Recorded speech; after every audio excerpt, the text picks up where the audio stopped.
여러분 안녕하십니까. 경제현장 오늘 고광철입니다. 오늘의 주요 뉴스 전해드리겠습니다.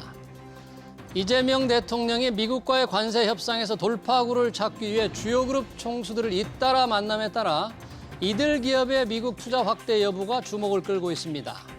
이재명 대통령은 최근 이재용 삼성전자 회장, 정의선 현대차그룹 회장, 구광모 LG 회장, 최태원 SK 회장, 김동관 한화 부회장 등을 만났습니다. 주요 그룹은 1,000억 달러 이상의 대미 투자를 준비 중인 것으로 알려졌습니다. 이재명 대통령이 국내 금융기관들도 손쉬운 주택담보대출 같은 이자놀이, 이자 수익에 매달릴 게 아니라 투자 확대에도 신경을 써주길 바란다고 말했습니다. 은행들의 이자 장사를 강도 높게 비판한 건데요. 은행들이 기업 투자나 대출을 어떻게 늘려갈지 주목됩니다. 윤석열 정부가 거부권을 행사해 폐기된 양곡관리법이 24일 여야 합의로 국회 상임위 소위를 통과했습니다. 여야는 양곡관리법이 국가재정에 부담을 줄 수 있는 문제를 보완했는데요. 벼 재배 면적을 사전에 조정하고 최대한 선제적으로 쌀 수급을 조절한다는 내용을 추가했습니다. 수도권 주택담보대출 상한을 6억 원으로 제한한 627 고강도 대출 규제 한 달이 됐습니다.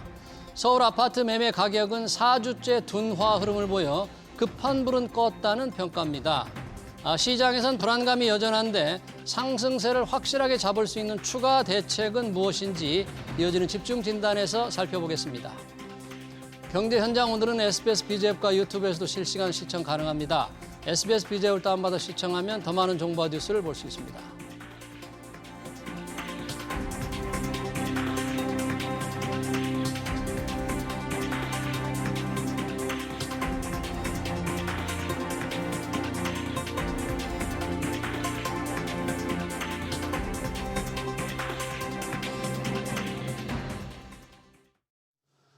네, 부동산 시장으로 몰려가는 돈줄을 틀어막는 효과는 일단 커 보입니다. 주택담보대출 6억 원 상한은 부동산 숨통을 조이는 강력한 조치죠. 서울 강남 집값 상승률은 3분의 1, 4분의 1 토막났습니다. 627 대출 규제 한 달 집값이 확실하게 잡힌 걸까요? 두 분과 얘기 나눠보겠습니다. 심영석 미국 IAU 부동산학과 교수, 한문도 명지대 대학원 실물투자 분석학과 겸임 교수 나오셨습니다. 어서 오십시오. 네, 고맙습니다. 627 고강도 대출 규제, 부동산 주담대를 6억 원 밑으로 제한한 정말 강력한 조치였습니다. 실효성이 어느 정도인지 한 달이 다 돼가는데 심영석 교수님, 예. 이 조치의 효과, 실효성 어떻게 평가하세요? 예, 뭐 지금 현재 강남뿐만 아니라 전체적으로 다 이제 거래는 많이 줄었고요. 거래가 예, 줄었고, 그다음에 이제 가격도 상승폭이 많이 이제 떨어졌죠. 예. 그래서 뭐 기존에 이제 저희가 2019년도에 12월 16일 날 나온 그 대책하고 좀 유사한데요. 예. 당시에는 이제 그 주택 가격에 대해서 이제 15억 이상은 대출을 안 해준다 이렇게 설정을 했는데요. 예. 이번에는 아예 대출 금액 6억으로 제한을 했거든요. 그렇죠. 그래서 조금 이제 새로운 규제다 보니까 시장 자체가 상당히 뭐 멈춰 있는 상황이라고 볼 수 있고요. 7, 8월 같은 경우는 어차피 뭐 주택 시장은 전형적인 비수기입니다. 7, 8월. 그래서 예. 이런 상황들은 뭐 계속되지 않을까 당분간은 그렇게 보고요. 네. 하지만 이제 규제 효과라는 것이 어차피 예전에도 우리가 2019년도에도 한 6개월 정도 갔습니다. 6개월. 그래서 길면 6개월, 빠르면 이제 3개월 정도라고 저는 판단하는데요. 뭐 어쨌든 저는 이번에는 3개월 쪽에 좀 더 무게를 두고 싶은 생각이 있고요. 3개월 정도밖에 밖에 안 갈 것 같다 그런 생각이세요? 뭐 예전에 비해서는 6억 원 대출을 해주니까요. 예. 그리고 벌써 이제 주택시장의 바로미터라고 할 수 있는 송파구 같은 경우 저번 주가 이제 그 보합 수준을 보이다가 이번 주는 반등을 했거든요. 뭐 반등이라 그러면 좀 무섭고 상승폭을 다시 늘려갔다. 네. 이렇게 이해하시면 될 것 같은데요. 오, 그래요. 예. 그래서 뭐 저는 9월 정도 되면 서울 자체가 전체적으로 다시 상승폭을 늘려가지 않을까 이렇게 판단하고요. 네. 네, 뭐 그렇게 봅니다. 네, 9월 정도면 상승폭, 지금 상승률이 둔화되고 있거든요. 그렇죠. 폭이 다시 늘어날 수도 있다 이렇게 보고 계시는데 한문도 교수님, 이 집값 전망 관련해서 보니까 한국은행 발표를 보니까 7월 주택가격 전망 소비자 동향지수가 많이 낮아졌더라고요. 109. 그래서 네. 하락폭이 꽤 컸다.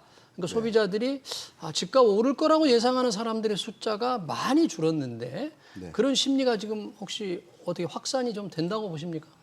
예, 저는 뭐 우리 교수님도 3개월 얘기하셨잖아요. 3개월 정도? 예, 네. 3개월 정도 가실 거라는 것처럼 일단 이번 달 이제 한 달 돼가지 않습니까? 예. 이제 한 달 됐어요. 됐고 실제로 거래량이나 가격이나 모든 면에서 둔화 조짐 보이고 있고 예. 조짐이 아니라 뭐 서울 같은 경우에는 0.43까지 찍었다가 주간 상승률이 예. 저번 주 어제죠. 어제 발표한 거 0.12까지 내려왔어요. 거의 뭐 4분의 상승률. 1 수준이니까 다음 주 되면 지금 계속 하향 추세인데 다음 주 정도 되면 제가 볼 때는 0 정도는 이제 접근할 것 같습니다. 그 뒤가 중요한데 7, 8월 비수기잖아요. 예. 이 부분이 가시하면 제가 볼 땐 3개월 일단 기본적으로 가고요. 예. 중요한 건 이제 추가 대책이 어떻게 나오냐. 이게 나오면 제가 볼 땐 하반기는 계속 이 정부의 강력한 의지가 좀 사람들 심리에도 작용을 할 것 같습니다. 실제로 말씀 주신 것처럼 전방 지수도 낮아졌고 예. 또 매수 심리 지수라고 있습니다. 저 예. KB에서 발표하는 매수 심리 지수? 네네. 그것도 거의 반토막 났습니다. 한 99까지 올라갔다가 50으로 다운됐거든요. 그러니까 이제 등락폭이 좀 크죠. 변동성이. 그 얘기는 뭐냐면 현재 주택가격 시장이 만약에 정상적인 어떤 경제 펀더멘탈이나 소득 증가로 인해서 올라간 가격 상승이라면 대출 규제와 상관없이 뭐 보도에서 많이 보셨잖아요. 현금 부자들만 살 수 있다 뭐 이렇게. 네. 지금 못 사잖아요. 그 얘기는 뭐냐면 거꾸로 말씀드리면 대출로 이루어진 집값이라는 게 이제 증명이 되는 거죠. 쉽게 말하면. 그래서 제가 볼 때는 집값이 조금 조정을 받으면 다시 거래량이 늘어가고 반등하겠지만 이게 추가 대책이 없으면 올라갈 것 같아요. 왜냐하면 예전 정부에서도 계속 뭐 몇십 번 했지만 트라우마가 있지 않습니까? 예. 시민들이. 네. 이번에 이 대책이 부동산 대책이 아니라 대출 규제 정책이거든요. 그렇죠. 그러니까 여기다 공급이나 이런 분들이 가세를 안 해주면 또 신뢰도에 좀 문제가 있죠. 그래서 제가 볼 때는 이 자체로는 3개월에서 6개월 갈 수 있지만 네. 추후적으로 추가 대책이 없으면 또 반등의 여지는 분명히 남아있다. 그러나 정부가 추가 대책을 제가 볼 땐 추석 전에 좀 발표할 거라고 좀 예측하고 있습니다. 아, 그래요.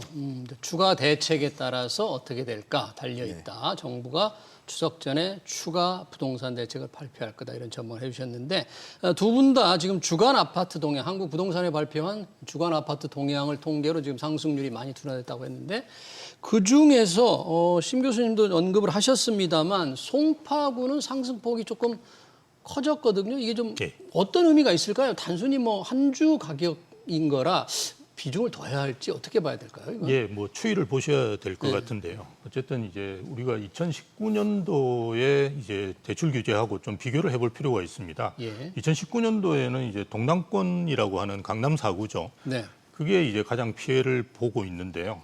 그게 0.33% 상승을 하다가 0.01%로 한 달 동안 떨어졌어요. 그러니까 거의 한 30배 떨어졌다고 보시면 그러네요. 됩니다. 하락 그런데 지금 이제 속도. 하락폭이라는 게 0.82에서 0.25거든요. 네. 한 4분의 1 정도로 떨어졌지만 그 당시에 비교해 본다 그러면 뭐 상당히 유지를 하고 있다라고 보시는 게 맞습니다. 아. 그래서 과거에 이제 그 나왔던 대출 규제에 비해서 지금 영향 요인이 크진 않다. 저는 이제 크지 그렇게 않다. 보거든요. 예. 왜 그러냐 그러면 이건 이제 학습 효과 때문이겠죠. 예, 우리가 노무현 정권하고 이제 그 문재인 정권을 겪으면서 대출 규제를 나왔었는데 그때 이제 시장이 어떻게 반응했는가 이런 것들을 이미 뭐 시장에서는 학습을 했다라고 볼 수 있거든요. 네. 이제 그게 반영된 거라고 볼 수 있고요. 네. 말씀하셨듯이 추가 대책이 이제 어떤 것이 나오느냐 이게 중요할 것 같아요. 예, 근데 과거에 이제 나왔던 대책의 아류가 나온다 그러면 사실은 큰 의미가 없다. 예, 그래서 뭐 또 이번에도 이제 사실은 그 주택 가액이 아니라 대출 금액을 이제 나온 거거든요. 예. 그래서 뭔가 좀 새로운 대책이 나온다 그러면 뭐 우리 한문호 교수께서 말씀하셨듯이 뭐 하반기까지 이렇게 연장이 될 수 있겠지만 그렇지 않다 그러면 지금 현재 이제 시장에서의 반응이라든지 이런 걸 본다 그러면 뭐 강남 같은 경우는 뭐 호가를 떨어뜨리고 이러는 게 거의 없습니다. 지금 호가를요? 상황에서는. 예. 그러니까 집주인들이 매물 내놓는 것을 뭐 우리가 보통 이야기하듯이 뭐 떨어뜨려 가지고 내놓는다 이러면 이제 거래가 그렇게 될 수가 있는데요. 지금 이제 상황은 뭐 이제 그런 매물도 있지만 사실은 대부분의 매물들은 호가를 그대로 유지하고 있는 상황이거든요. 네. 뭐 이런 상태가 계속되는 상황에서 정부에서 추가 대책들이 큰 의미 없이 나왔을 때는 저는 뭐 곧 반등할 수 있다. 뭐 그래요? 이렇게 봅니다. 그렇긴 합니다. 호가를 안 떨어뜨린다고 했는데 뭐 국토부 실거래가 공개 시스템인가요? 뭐 강남구, 마포구 일부 단지는 이 호가 가격이 수억 원씩 떨어진다 뭐 이런 것도 지금 보이던데 이건 극히 일부 현상인가요? 이런 건 어떻게? 아니, 전반적으로는 이제 지금 경합 중입니다. 교수님 말씀하신 것처럼 일단 집값 상승이 계속 이어져 왔었고 그리고 내년에 이제 입주 물량 특히 서울이요. 예. 서울이 입주 물량 부족이라는 사실은 다 알고 있습니다. 입주 물량 부족. 그 부분에 대해서 이제 시장이 어떻게 반응하냐가 중요한데 일단 정부 정책으로 인해 가지고 매수 심리는 일단 줄었어요. 예. 그러나 이제 희소성이 있는 단지라든지 뭐 재건축 호재가 있는 단지들은 뭐 일부분들이 매입을 할 수 있지 않습니까? 예. 근데 이게 이제 우리가 주택 통계 방식에서 하나가 거래가 돼도 5천 세대면 5천 세대 가중치를 적용을 해요. 예. 그러다 보니까 좀 신뢰도가 약간 떨어지는 부분이 있는데 주간 통계가 여하튼 전체적으로 지금 말씀하신 그런 다른 구역들, 뭐 강남구 외에 마포구, 뭐 송파구는 좀 올랐고, 네. 목동이라든지 조금 광진구, 네. 조금 강세를 보이던 곳들이 말씀하신 것처럼 뭐 1력씩 떨어지는 거래가 지금 나오고 있습니다. 예. 그러면 이게 이제 경합 중이라는 얘기죠. 또 신고가도 또 나오고 있거든요. 신고가도 있어요? 네네. 그러니까 이제 시장에서 혼동스럽긴 한데 전체적인 흐름이 중요하죠. 예. 그러니까 뭐 흐름을 우리가 볼 때 아까도 말씀 나눴지만 전반적으로는 다 거래량도 둔화되고 있고 감소하고 있고 네. 상승률도 둔화되고 있고 특히 저번 주 주간 통계가 좀 의미가 있던데요. 네. 전세 가격도 또 하락으로 나왔습니다. 상승폭이 둔화된 거예요. 그러니까. 전세 가격도 그러니까 매매 네. 가격도 둔화가 되고 전세 가격도 둔화가 예. 됐다는 게 의미가 있는 게 뭐냐면 매매 가격이 둔화가 되면 전세로 약간 풍선 효과가 있어서 전세가가 버티는 효과가 있는데 이것도 내려갔어요. 예. 여기서 우리가 생각할 게 정부에서 이번에 던진 대책이 예. 이 전 금융권 동시 시행이거든요. 이게 아주 의미가 있다고 좀 봐요. 왜냐하면 예. 예전에는 그 대책을 던지면 예. 꼭 한두 개 은행을 갖다가 이렇게 풀어놨습니다. 프리하게. 네. 그러니까 이제 우회로가 있는 거죠. 이번에 우회로를 다 막았다는 이거를 거죠? 이제 알면서도 놔뒀어요. 근데 이번에는 보시면 보도자료 보시면 전 금융권 동시 시행. 네. 그것도 뭐 휴일 지나고 바로 즉시 시행. 그러니까 그게 뭐냐면 그 동안의 우회로조차도 이제 막겠다. 일단 네. 그러면 이거는 가계부채에 대한 정부의 강력한 의지이기 때문에 제가 볼 때는 이 현상은 경합을 보이다가 추석 이후로 이때 대출 총량이 또 줄거든요. 저는 좀 하방으로 시장이 좀 전환할 거라고 좀 예측하고 있습니다. 추석 이후로 하방 그리고 추석 전에 나타날 수도 있고요. 그 대책 그리고 추가 정부 대책이 또 어떻게 나오느냐에 따라서 달라질 수 있다는 그런 얘기네요. 그런데 대출 한도가 6억 원으로 제한되니까 6억 원 이내 대출을 받아서 살 수 있는 동네로 상승 이 힘이 에너지가 바뀔 거다. 뭐 풍선 효과인데 그런 현상들은 좀 나타나고 있나요? 주로 뭐 서울 외곽인데요. 저희가 노도광이나 금강구 보통 이렇게 이야기하는 지역인데요. 뭐 저희 지점도 그쪽에 있는데요. 예. 이게 지금 현재는 뭐 그런 움직임은 거의 없다. 아, 풍선 효과 움직임 오히려 없다. 더 얼어붙는 것 같다. 예. 그런 이야기들을 많이 하십니다. 더 얼어붙는다? 예, 오히려 지금 한 12억에서 15억 사이. 그러니까 6억 대출에서 플러스 알파로 해서 살수 있는 이렇게 곳? 살 수 있는 이런 지역들은 문의가 조금씩 늘고는 있습니다. 그래서 이거는 제 생각으로는 이제 똘똘한 한 채에 대한 수요가 여전히 규제 때문에 많거든요. 예. 뭐 다주택자에 대한 규제 이런 것이 많기 때문에 살려면 조금 더 이제 보태가지고 더 좋은 것을 달려고 하는 수요 뭐 이런 것이 있는 것이 아닌가. 그리고 대출 규제라는 건 어차피 그 서울 외곽이라든지 지방에 더 큰 영향을 미칩니다. 이게 작년에도 저희가 대출 규제가 나왔었지 않습니까? 예. 그때 우리가 소위 이야기하는 강남구라든지 마용성 이런 지역은 전혀 변동이 없었거든요. 그런데도 불구하고 외곽 지역은 많이 안 좋아졌습니다. 우리가 6억을 빌려준다고 해서 그럼 외곽 지역에 있는 분들이 6억을 풀로 빌려가지고 집을 사지는 않거든요.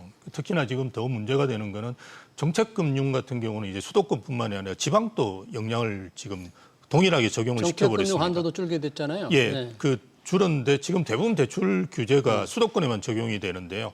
정책금융 같은 경우는 지방에도 적용이 됩니다. 그렇게 지금 만들어놨어요. 예. 그런 경우에는 지방 수요 같은 경우도 상당히 영향을 받을 수 있겠죠. 그래서 지금 이제 그럼 우리가 그쪽에서 움직임이 있다 그러면 노도강이 있는 동북권이라고 할까요? 여기가 그 전에 이제 0.24%포인트 올랐는데요. 최근에 발표된 거 보면 0.11%입니다. 상승률이. 예. 그러니까 여기도 마찬가지로 지금 조정을 영향을? 받고 있다라고 네. 생각하시면 되고요. 예. 이렇게 이런 이유 자체가 어차피 이런 지역에 사는 분들은 대부분 이제 무주택자분들이 이렇게 대출을 많이 받아서 사시는데 우리가 강남이라든지 마용성 이런 쪽에 사시는 분들은 무주택자가 바로 강남을 사지는 않거든요. 예. 일반적으로 유주택자가 갈아타기 수요가 많은 지역입니다. 그러다 보니까 대출 규제의 여파들이 조금 줄 수 있는 거죠. 예, 그런 점들이 고려될 필요가 있는 것 같습니다. 그러네요. 지금 두 분 다 과연 이번 대출 규제 효과에 대해서 추가적인 대책이 어떻게 나오느냐 거기에 많이 달려 있다. 이제 집값 안정세가. 뭐 추가적인 대책하면 일반적으로 우리 시청자들이 보기에도 이제 공급 대책일 텐데 뭐 윤석열 정부에서도 공급 대책 엄청난 규모를 발표했다가 별로 좀 진전이 안 됐잖아요. 그러면 이재명 정부도 이제 만약에 공급 대책, 추가적인 대책이라면 공급 대책을 말씀하시는 겁니까? 네, 맞습니다. 1번이 그거죠. 1번. 뭐 대책이 뭐 아시겠지만 세제는 지금 손 안 대겠다고 하셨고. 뭐 일단 그렇게 돼 있죠. 대출 규제인데 이건 나왔고. 그럼 공급하고 이제 거래 규제밖에 없거든요. 예. 그러니까 공급 3기 신도시 일단 이슈로 올라왔고요. 3기 신도시. 그리고 거래 부분에 대해서는 제가 볼 때 양도세, 비과세, 일시적 이주택에 대한 그 양도세, 비과세 감면 조항이 있습니다. 있죠. 네, 3년 동안 3년 안에 팔면은 세금을 좀 안 매기거든요. 이 부분에 대한 걸 손을 댈 수도 있고 일단은 여기보다는 3기 신도시를 던질 것 같아요. 3기 신도시는 어떤 식으로 정부가 구상을 해야 됩니까? 어떻게 해야 됩니까? 구상의 차원이 아니라 이제 저 추원으로 말씀드려서 전 정부에서도 이게 강력히 뭐 많은 양을 공급하겠다고 했는데 실제로 공급이 안 됐잖아요. 근데 거기는 좀 사연이 있죠. 우리 뭐 다 아시는 것처럼 부동산 PF 문제로 인해서 건설사들이 좀 유동성이 부족해지니까 만약에 3기 신도시가 택지는 조성이 됐지만 이걸 공급하게 되면 일단 시세보다 저렴하잖아요. 새로운 집이. 그럼 기존 주택이 또 저렴해지고 그러면 민간에서 분양하는 것과 공공에서 분양하는 것이 경쟁을 하게 되거든요. 네. 그러면 더 분양하기가 좀 힘들겠죠. 경쟁 상황 또 생기니까 그런 차원에서 이제 3기 신도시 공공택지에 대해서 좀 제가 볼 땐 본의 아니게 지연을 한 것 같아요. 조정. 네. 그러니까 그거를 좀 당기거나 좀 실효성 있게 하려면 정부가 어떻게 해야 됩니까? 네. 그래서 지금 상황을 말씀드리면 보도에서는 이게 3기 신도시가 오래 걸린다고 얘기하는데 제가 조사한 걸 말씀드리면 토지부상이 광명은 나중에 발표됐잖아요. 광명 빼고 나머지 5개 지역은 지금 100% 그 토지부상이 끝났습니다. 끝났고 지작물 철거를 하고 있습니다. 이 부분도 99%에 다 가깝습니다. 그러면 결론은 뭐냐면 뭐 보도에서 나온 것처럼 뭐 1000개 기업이 아직도 있고 군부대도 이전을 안 하고 있다 이런 보도들이 있어요. 3기 신도시 공급이 어렵다라는 얘기를 하는데 실제 상황은 어떻냐?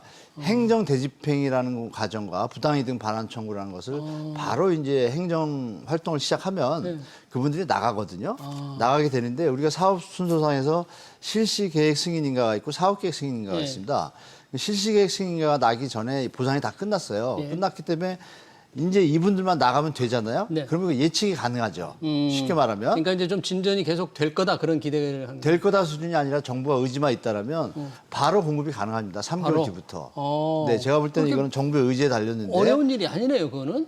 그럼요. 이미 제가 뭐 토지 그 LH하고 좀 통화를 많이 해봤는데요. 네. 준비 다 돼 있다. 뭐 이런 얘기 제가 좀 들었습니다. 예. 그렇기 때문에 정부에서 상황 파악 잘 하시고 뭐 거주민들하고 불협화음 없이 잘 지내면은 제가 볼 때 정확하게 뭐 행정의 어떤 지침을 주면은 그분들은 다 이전해 줄 거거든요. 네. 그럼 그 다음에 로드맵대로 이제 사업계획 승인 받고 분양하면 되거든요. 그래서 큰 문제는 없는데 의지가 이제 중요한 것 같습니다. 의지야 지금 집값을 안정을 잡겠다는 이 정부 의지가 강하니까 뭐 잘 될 것 같습니다만 생각보다 윤석열 정부에서도 잘 진척이 안 됐으니까 뭐 여기서는 되겠냐? 아니면 어떤 공급 대책이 좀 더 구체적으로 나올 거냐에 관해서 지금 우리 국민들의 관심이 높은데 어떤 부분이 잘 안 되고 어떤 부분을 더 노력해야 되고 뭐 그런 걸 좀 지적해 줄 수 있습니까?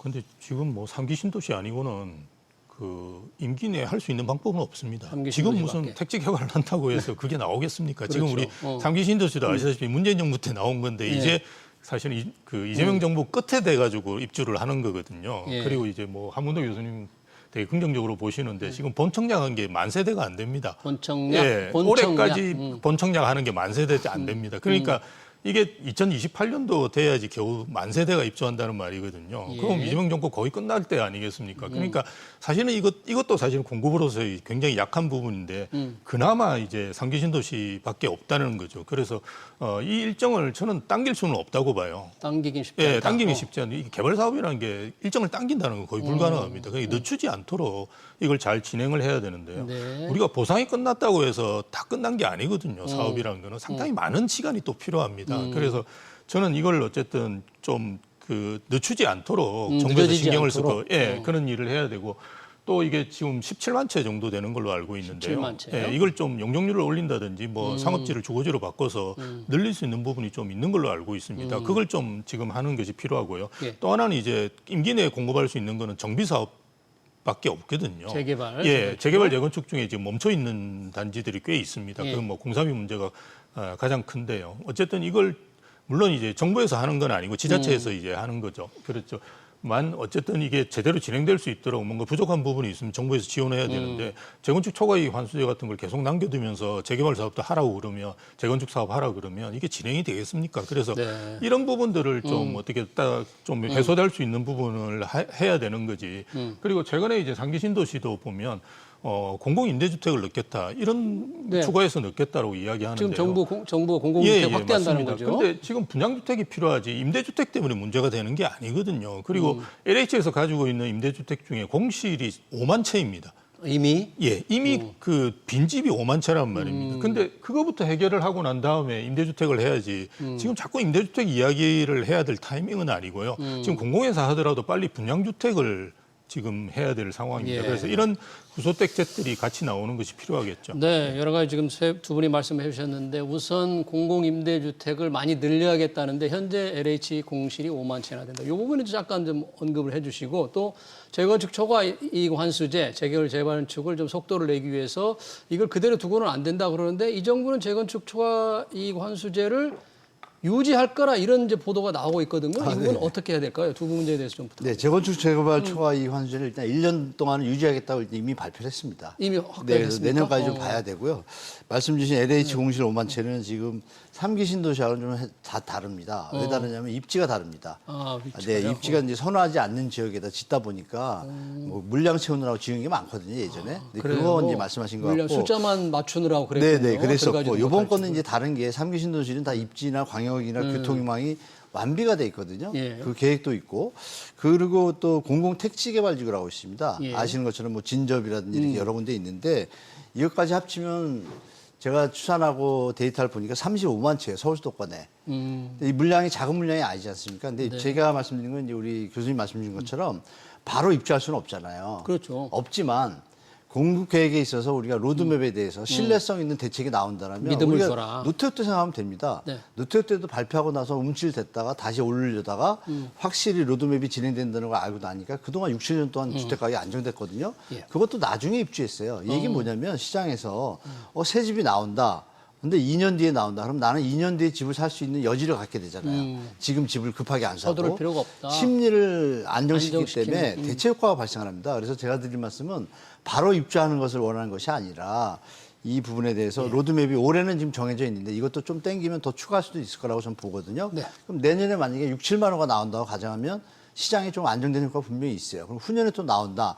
그러면 분양은 내년 후년에 받지만 입주는 3, 4년 뒤, 5년 뒤에 들어가요. 네. 그동안에 이 매수 심리가 좀 안정되는 효과가 분명히 있다는 게 제일 핵심이라고 좀 말씀드리고 싶어요. 그러면 시장이 안정될 것 같습니다. 네. 공급 대책 더 늦어지지 않도록. 그리고 추가적으로 정비사업 말씀 주셨는데 재개발 재건축에 대해서는 제가 초과이익 볼 때 환수제는 우량한 현장들은 좀 도와주고 조금 동의율이 떨어진데 조합원들 예. 이런 데들은 도와줄 여력이 좀 없을 것 같습니다. 이건 좀 조합원들이 좀 아셔야 될 것 같아요. 동일이 떨어진 데는 정부가 도와줄 수 없다. 동의율이 다 돼가지고 사업성이 좀 부족하다 이거예요. 예. 이럴 경우에는 이제 정부가 좀 지원을 해주면은 사업성을 좀 보충하잖아요. 예. 그러면 이미 동의가 됐기 때문에 마음만 먹으면 갈 수 있지만 동의율이 없는 현장들은 부족한 현장들은 지원한다고 해도 동의가 안 되는데 진도가 안 나가잖아요. 그래서 국가가 할 수 있는 거는 제가 볼 때 동의율이 다 차여진 곳에서 사업성이 부족한 곳 이런 것들은 제가 볼 땐 지원하면 좀 속도가 날 것 같습니다. 네, 이 재건축 초과이익 환수제에 대해서는 이제 두 분의 생각이 조금 다르네요. 한쪽은 이제 유지해야 된다, 한 분은 좀 없애서 뭔가 재건축 속도를 내야 된다. 과연 정부가 이미 1년을 유지한다고 했는데 시장에서 과연 어떻게 반응할지 좀 지켜봐야 될 것 같고요. 이재명 정부는 세금으로 집값을 잡지 않는다고 그래서 아마 종부세를 올리거나 세율을 직접 손대지는 않을 것 같은데 지금 강남에 집을 가지고 있는 분들은 걱정하는 게 있습니다. 실제로 종부세가 내년에 더 올라갈 거다. 왜냐하면 공정시장 가액 비율, 종부세를 매기는 과표의 기준이 되는데 이걸 조금 올리려고 한다. 그런 지금 예상이 그렇게 되잖아요. 이걸 예. 올리면 세금이 굉장히 많이 높아지나요? 이게? 지금 현재 이제 우리가 공시가 현실화율하고 공정시장 가액 비율 요 두 가지를 조정해서는 할 것 같아요. 이건 뭐 사실 세금을 올리는 거나 마찬가지라고 보시면 됩니다. 이게, 그러니까 뭐 우리가 지금 세율이 엄청나게 높거든요. 종부세 같은 경우 그걸 더 높인다는 건 이제 불가능하고요. 그래서 어쨌든 증세를 저는 할 거라고 보는데요. 이 두 가지를 쓰겠죠. 그런데 지금 공시가 현실화율 같은 경우는 작년에도 이제 집값이 좀 올랐고요. 올해도 이제 집값이 많이 올랐지 않습니까? 그래서 이거 공시가 현실화율까지 공시가도 현실화 시켜버린다 그러면 상당히 많이 오릅니다. 그래서 이걸 할 가능성은 없고요. 저는 공정시장 가액 비율을 조정할 가능성은 있는데요. 이게 1주택 재산세는 한 45%인데요. 지금 종부세를 매기는 부분은 60%입니다. 이걸 지금 60%, 공정시장 가액 비율이 60%인데 이걸 지금 80%로 하겠다는 건데요.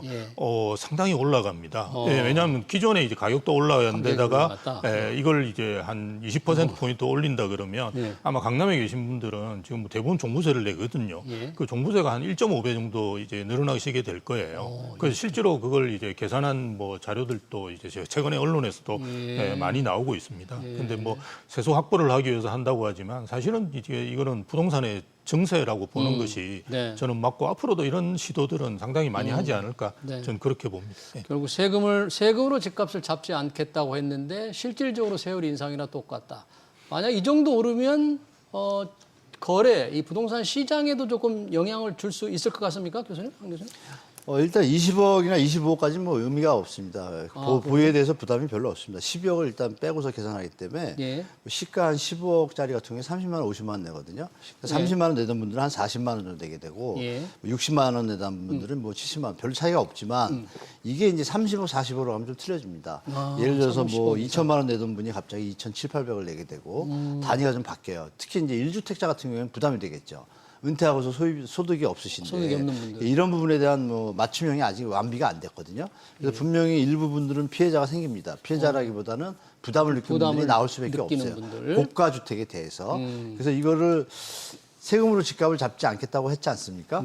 이 부분이 이제 시간이 어느 정도 흘러서 국가의 뭐 재정 문제라든지 세수 부족 문제, 전 정부에서 감면을 너무 하다 보니까 국세가 자꾸 계속 적자가 나지 않습니까? 이 부분은 이제 국민을 설득한 상태에서 한다라면 제가 볼 때는 그나마 뭐 별 문제가 없겠지만 그냥 일방적으로 통보를 한다라면 이건 좀 문제가 있다고 봐요. 그래서 조금 공청회라든지 이런 거 좀 거친 다음에 하시면 그나마 좀 부정적인 견해는 없고 좀 다들 좀 합리적으로 좀 응대하지 않을까 좀 그렇게 보고 있습니다. 고가 아파트에 대한 수요를 조금 누르는 효과도 좀 있을까요? 만약에 공정시장 네, 있죠. 당연히 있죠. 이렇게 되면 30억, 40억에 대해서 이 갈아타기라든지 이런 걸 통해 가지고 투자 심리가 있던 분들은 부담을 많이 느끼게 됩니다. 부담이 매년 몇 천만 원씩 낸다는 건 사실 버티기 좀 힘들거든요.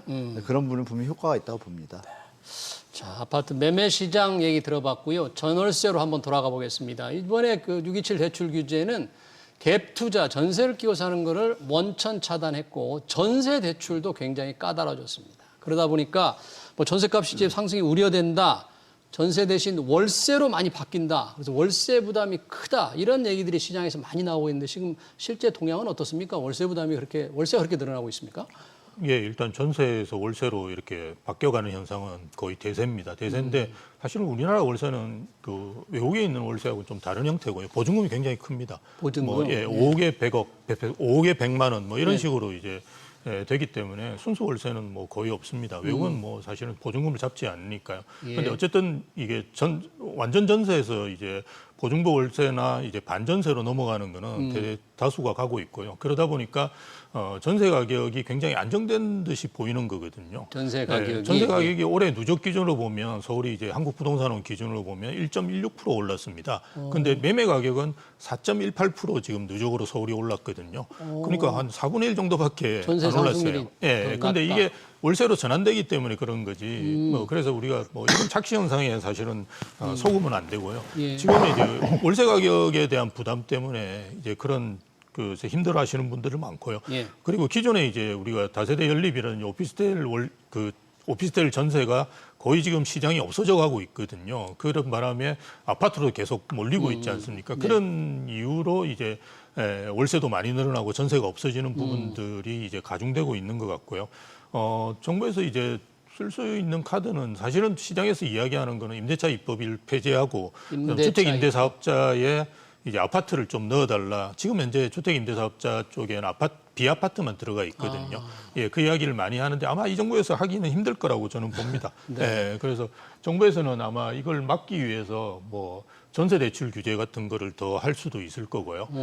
심하면 뭐 계약갱신 청구권을 더 늘린다든지 이런 시도도 할 수 있을 건데요. 사실은 임대차 입법으로 인해서 지금 발생한 이런 폐단을 또 다른 규제를 해서 막으려고 한다 그러면 정말 심각한 문제가 발생할 수 있다. 그래서 지금 말씀드렸듯이 임대차 입법을 좀 조정하고 주택임대사업자 제도를 아파트에도 좀 풀어주는 것이 저는 이게 좀 안정화시킬 수 있는 방안이 아닌가 단기적으로 그렇게 봅니다.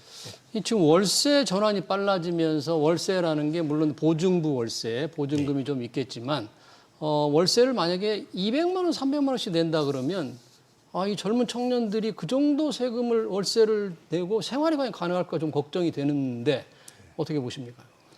지금 일부에서 나오는 고가 임대는 사실 일부에 그치지 않습니다. 일부다? 그리고 네, 제가 방송에서는 부적절해서 좀 말씀 못 드리겠는데 단기 임대들이 요새 많이 있습니다. 단기 임대. 단기 임대는 어떤 겁니까? 6개월, 8개월, 1년 이런 것들, 이런 것들이 강남 일대에 많이 있습니다. 근데 그건 제가 이제 부적절해서 좀 말씀 못 드리고 이것도 이제 집회에 들어갑니다. 네, 들어가기 때문에 제가 뭐라고 말씀 못 드리겠지만 월세가 높은 것처럼 보인다. 네, 그래서 일단 말씀대로 전세 가격이 쭉 올라왔습니다. 많이 올라오지는 않았지만 올라왔는데 우리가 이제 주시할 게 뭐냐면 이번에 정부에서 전세 대출 보증 한도에 대한 축소를 좀 강력하게 시사했고 추가적으로 낮췄죠, 보증 한도를. 네, 전세 대출에 대한 DSR을 시행할 계획을 자꾸 좀 얘기하고 있잖아요. 그게 나오고 그리고 추가적으로 말씀드릴 게 이번 정부에서 연초에 상생 임대인 제도로 기억나실 겁니다. 2022년도에 그 한번 했었거든요. 예. 그걸 2년 연장을 했습니다. 그 얘기 무슨 말씀이냐면 내가 5% 이상 임대료를 올리지 않으면 이 실거주 의무 2년을 조건을 갖다 안 지켜도 세금에서 좀 자유롭게 해줍니다. 그러면 5% 안 올리고 세금 감면 받으려고 하는 분들이 많을 거 아니에요?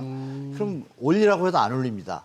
그러니까 결론적으로 말씀드리면 올해 전세 가격 리미트 상승은 5% 이내다. 어느 집이든 대부분이 그럴 것이고 그럼 나머지 지역은 전세 대출 보증 한도나 이런 걸로 인해서 본의 아니게 가격이 낮추는데 이번에 조건 전세부 대출 신축 입주 아파트에 대해서 제도가 나왔잖아요. 이것 때문에 지금 시장이 혼동을 겪고 있는데 동대문 같은 경우에 입주 물량이 많다 보니까 지금 전세 가격이 좀 내려갔어요, 많이. 네. 그러니까 이런 것들이 지역별로 좀 편차가 있긴 하지만 전체적으로는 상승 요인이 분명히 있음에도 불구하고 여러 가지 대책들이 나오다 보니까 제가 볼 때는 올해는 크게 걱정하지 않으셔도 될 것 같고 내년까지 이어질지는 좀 두고 봐야겠습니다. 네, 일반적으로 좀 전세가 줄어들고 월세 부담이 늘어난다는 젊은이들의 이 상당히 문제, 이런 문제도 조금 빨리 해소를 해야 될 것 같습니다. 627 대출 규제 한 달 관련 토론 여기서 마치도록 하겠습니다. 지금까지 심영석 미국 IAU 부동산학과 교수, 한문도 명지대 대학원 실물투자분석학과 교수였습니다. 두 분 고맙습니다.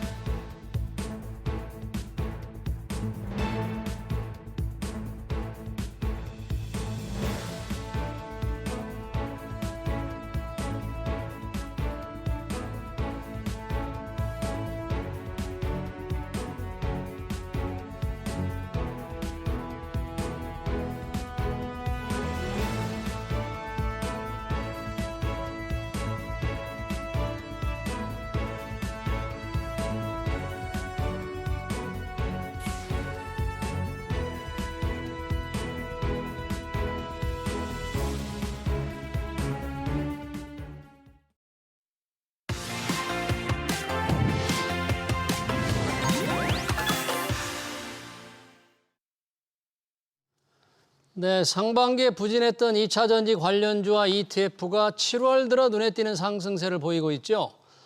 전기차 배터리 핵심 원재료에는 리튬 가격이 반등 조짐을 보이면서 주가에 훈풍을 불어넣은 것으로 보이는데요. 전기차 판매는 늘지도 않는데 2차 전지 주가 상승 탄력을 과연 유지할 수 있을지 이한나 유한타증권 리서치센터 부센터장 모시고 얘기 들어보겠습니다. 어서 오십시오. 네, 반갑습니다. 자, 2차 전지 요즘 7월 들어서 워낙 주가가 많이 오르니까 관심이 많은데 2차 전지 하면 수요처인 이 테슬라 주가를 보지 않을 수가 없습니다. 간밤에 테슬라 주가 8% 이상 떨어졌는데 우리 잘 올라오던 2차 전지 좀 영향을 좀 많이 받았습니까?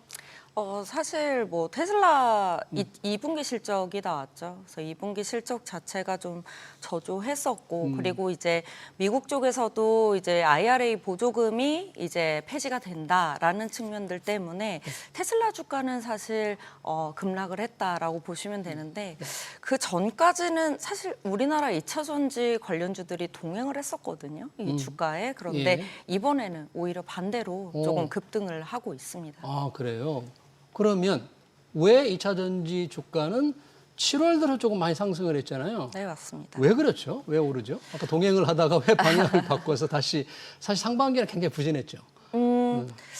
상반기만 부진했던 건 아니죠. 네, 저희 작년 계속. 내내 굉장히 섹터 수익률이 안 좋았었고요. 아마도 주식 시장에 계셨던 투자자분들은 2차 전지 때문에 굉장히 힘이 많이 들으셨을 겁니다. 네. 근데 원래 이 테슬라랑 동행한다라는 그런 부분들이 조금은 많이 바뀐 것 같아요. 이제 그런 느낌이 들 수밖에 없는 거는 오랫동안 사실은 테슬라 주가하고는 또 상관없이 한 1년에서 거의 1년 반 정도를 섹터 주가가 좀 많이 쉬었다라고 보시면 될 것 같고요. 네.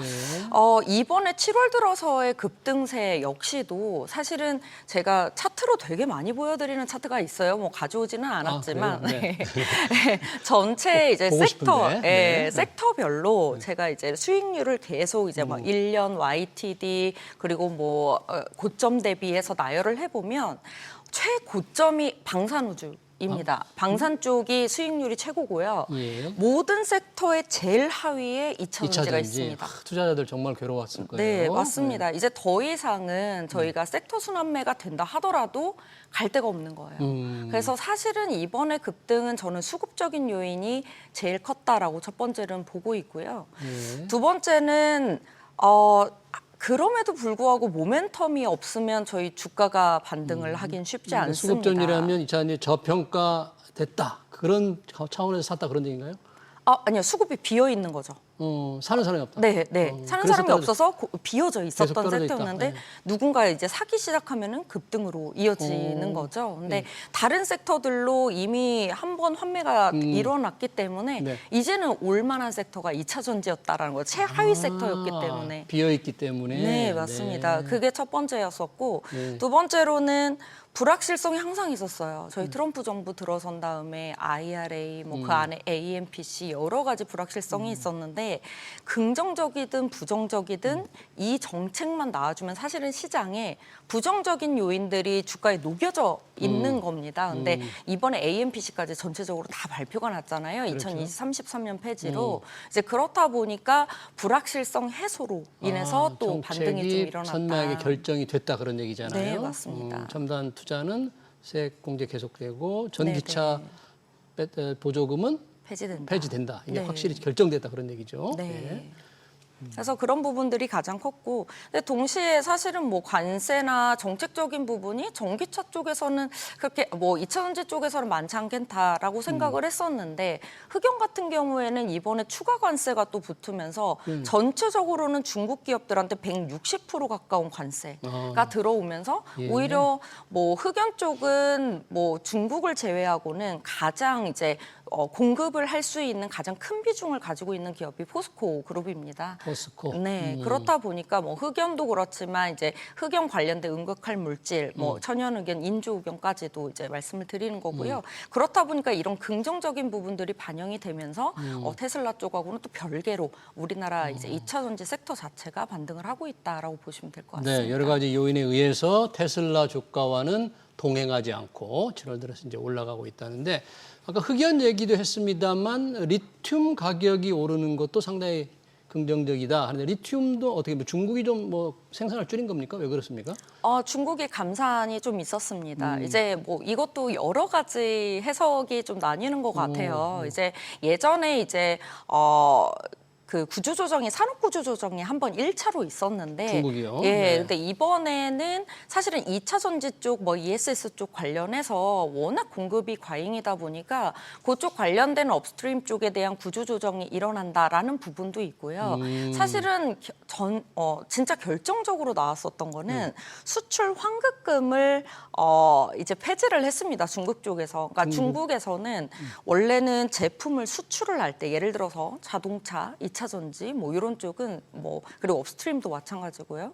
수출을 할 때 부가가치세하고 소비세가 붙어요. 네. 근데 이 부분이 원래 환급을 다시 해줬었어요. 그 환급을 기업들한테. 해줬는데, 예. 그런데 작년 11월부터 13%에서 이제 2차 전지나 자동차 이런 쪽은 13%에서 9% 정도만 환급을 해주게 되어 있고요. 예. 그리고 이제 철강과 같은 업스트림 쪽은 0%입니다. 환급을 안 해주는 거죠. 환급이 줄었구나. 네. 네. 그렇다 보니까 이제 뭐 어느 정도 공급 과잉이기도 하고 거기에 이제는 생산량을 좀 줄이기 시작을 하면서 일부 감산으로 좀 이어지는 이런 흐름들이 좀 있었다. 그래서 흑연 가격이 조금 오르니까 우리 2차 전지 회사들이 조금 수혜를 봤다 그런 얘기네요. 네, 리튬 가격이 아무래도 좀 올랐죠. 오르니까 예. 리튬 가격이 오르니까 그러면 지금 이런 상황에서 최근에 가장 2차 전지 관련주에서 이제 종목으로 좀 이렇게 조금 좁혀 들어가 본다면 상승률은 어떻습니까? 다 비슷합니까? 좀 특별히 많이 오른 종목이 있습니까?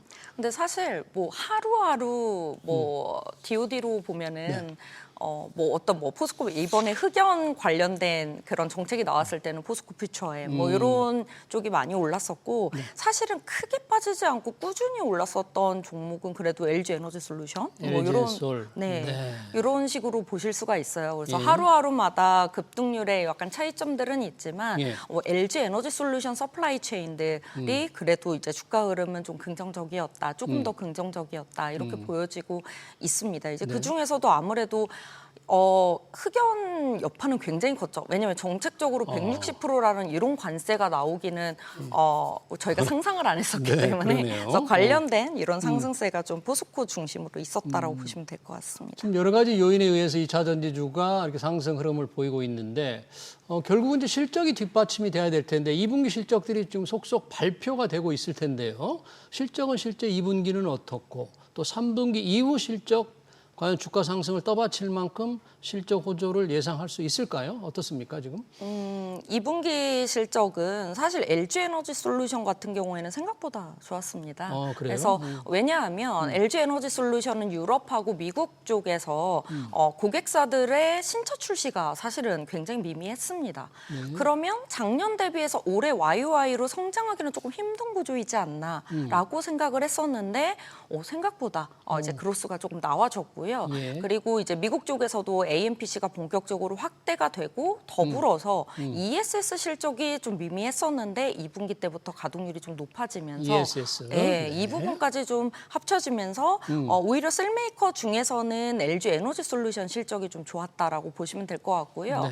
전체적으로 다 실적이 나오지는 않았지만 이제 포스코 퓨처엠이 실적이 나왔는데 사실 LG 에너지 솔루션의 서플라이 체인이기 때문에 실적이 좋을 거라고 생각을 했는데 예. 굉장히 안 좋게 나왔죠. 그래서 포스코 어닝 퓨처엠이. 쇼크를 기록을 했고요. 예. 여기는 외형도 감소를 했지만 이익도 감소를 하는 이런 흐름으로 갔다라고 보시면 될 것 같습니다. 예. 요거는 아무래도 LG 에너지 솔 그러니까 셀이나 소재나 지금 저희가 실적이 그나마 좋게 나왔다라고 하더라도 사실은 저희 이제 과거 기대치만큼 좋은 상황은 아닌 거죠. 이제 산업 펀더멘털 자체가 좋아진 건 아니기 때문에 셀 쪽에서의 재고 소전이 먼저 일어나고 외형 성장이 일어난 다음에 그 다음에 소재로 조금 넘어오는 이런 측면이 있습니다.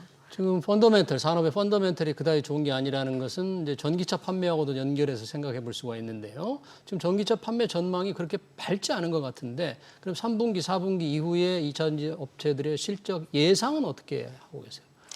사실 기업별로 굉장히 다를 달라요? 거라고 보고 있고요. 우선은 LG 에너지 솔루션은 지금까지는 외형 성장이 굉장히 그래도 저희 시장 대비해서는 좋은 흐름이었는데 올해 신차 출시가 없었잖아요. 그런데 내년에는 신차 출시가 좀 있고 예. 더불어서 기존의 고객사가 아니었던 고객사 모델이 아니었었던 부분도 네. 추가로 확보된 고객사들이 좀 있습니다. 어떤 기업들이 추가 확보를 했나요? 뭐 예를 들어가지고 아우디라든지 아. 벤츠라든지 예. 리비안이라든지 이런 추가적인 고객사들이 있다 보니까 사실은 전체적인 EV 수요의 개선 이런 환경에 의한 부분이 아닌 본인들이 이제 고객사가 확대가 되면서 들어오는 외형 성장이 좀 있다라고 보시면 될 것 같고요. 예. 특히나 2026년에는 신차 출시가 좀 있다 보니까 주요 고객사 중심으로 해서 3분기 때는 또 추가적인 가동률 상승을 좀 기대해 볼 수 있다라고 보여지고 있습니다. 예. 그래서 뭐 소재 기업들도 2분기 때까지는 굉장히 저조하긴 했지만 이게 솔직히 올해 내내 쉽진 않거든요. 소재 기업들 솔직히 쉽지 않습니다.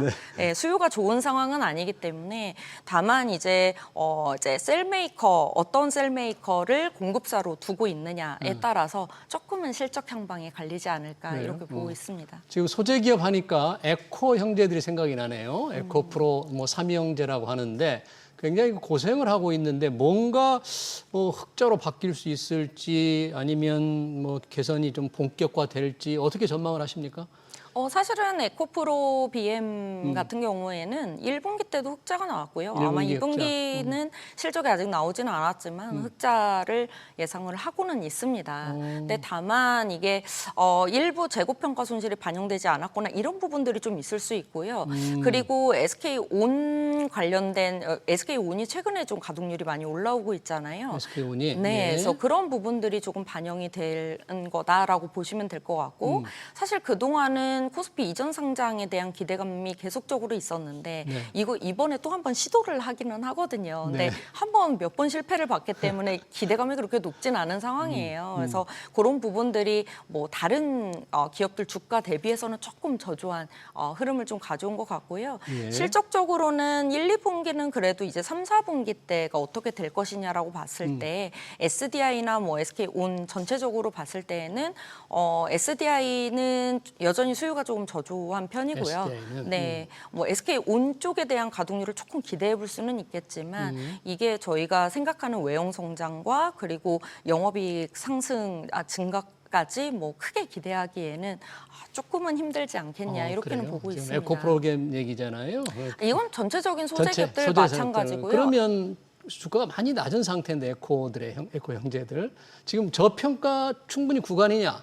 뭐 이렇게 이 정도 되면 저평가됐다 이렇게 판단할 수 있어요?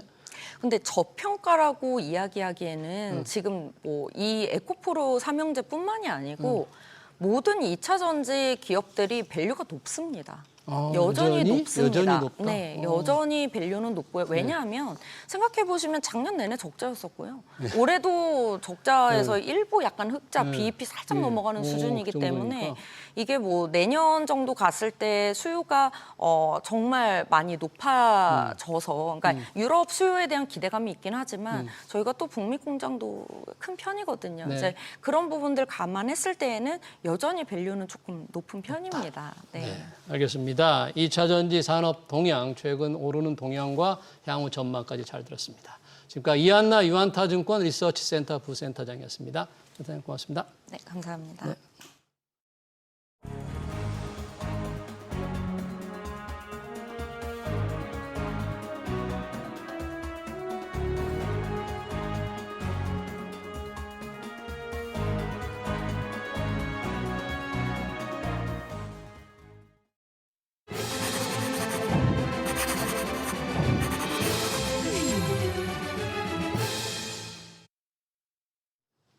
(6.27) 고강도 대출 규제가 한 달을 맞았습니다. 서울 지역 집값 상승률은 현저히 둔화됐죠. 거래도 또 끊겼습니다. 집값 안정 효과가 얼마나 오래 갈지는 미지수죠. 불안감은 여전하고 걱정도 많습니다. 전세 대출이 줄면서 월세 전환이 빨라지고 있습니다. 청년들의 월세 부담이 너무 무겁습니다. 감당하기 어렵습니다. 언젠가 내 집을 마련할 수 있다는 희망까지는 아직 주지 못하고 있습니다. 부동산 대책 갈 길이 아주 멉니다.